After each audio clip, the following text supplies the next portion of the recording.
Hello everyone, my name is CSC and welcome to Royal Oak 2 review. So today we're going to look at the Royal Oak, maybe one of the most controversial ships in Nova Empire. To obtain the ship you have to collect fragments by killing elite pirates, and when you're able to build dreadnoughts you can also build the Royal Oak. So today we're going to do something different. We're going to look at this ship and the crown and make a comparison between both ships to see what is the difference. After that I'm going to make my conclusion in which I think is this ship usable or not. So let's dive right in, and as you see I removed all the weapons so we can see all the weapon positions. So this ship has 9 weapon positions, and if we're going to check that out with the crown, you will see it has 10 positions. However, the layout of the medium, large and huge weapon places are different. So this gives for a lot more variations. This one has 9 for the Royal Oak, but has more large spots. So in the end it would have probably a little bit better stats on the damage to hull values.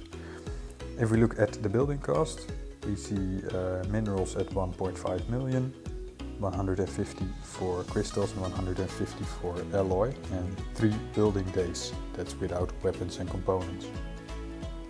If we look at the crown, we will see that there are small changes, 1.1 million for the minerals, 117 for crystals and 58 for alloy, and the construction time is 1 day and 6 hours, so that's a difference there.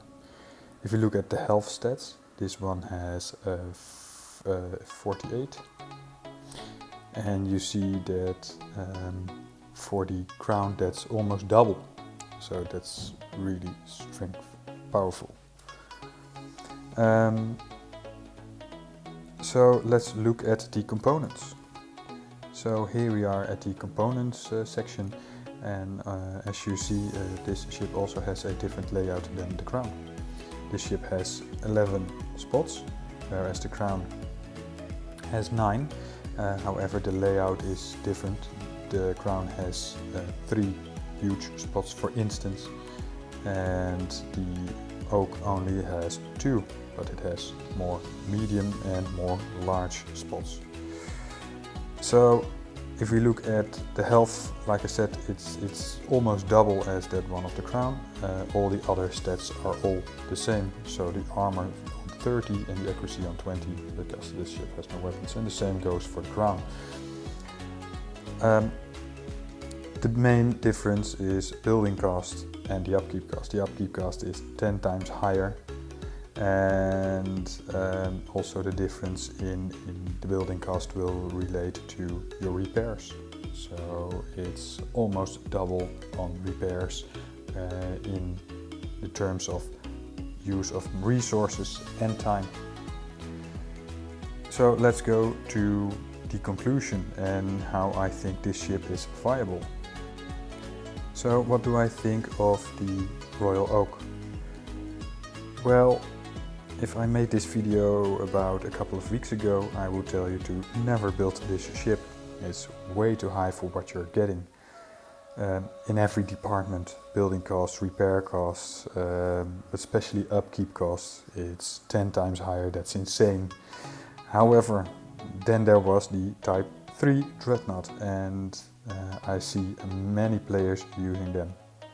However, my problem is with the Type 3 is the use of mass cubes, and this is only for people that are playing on Elite Galaxy.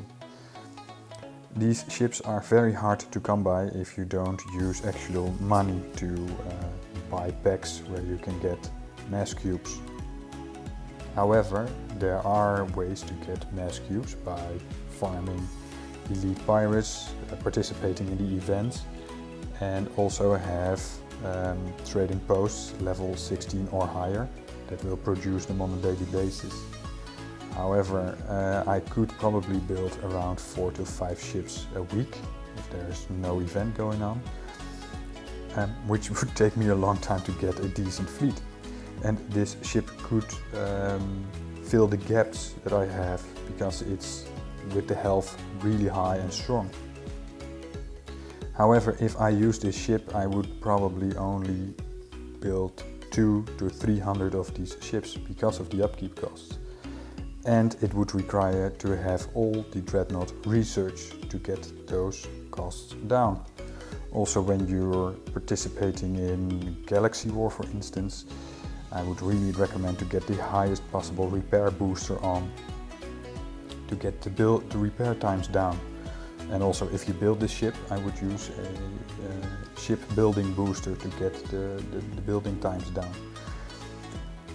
So it really requires you to use every thing that is available. Even now we have titles, and you also have the title Supernova, which gives you a discount of 8% on your total upkeep of all your ships. That's really helpful. So like I said, a couple of weeks ago, I would told you not to build the ships. However, now with the Type 3, I think it's very useful that if you can build the Type 3, but you can't build an entire fleet of them, this ship would easily fill up those gaps in your fleets. I wouldn't build it if you don't have the Type 3 ship. Why? Because it's really hard to have a fleet of 700-800 of these ships. It would require a lot of farming time. So there you have it. I hope you find this video helpful, and if you did, then please like and subscribe. I will also give you a layout of my builds here. And I hope to see you next time in my next video. Bye bye.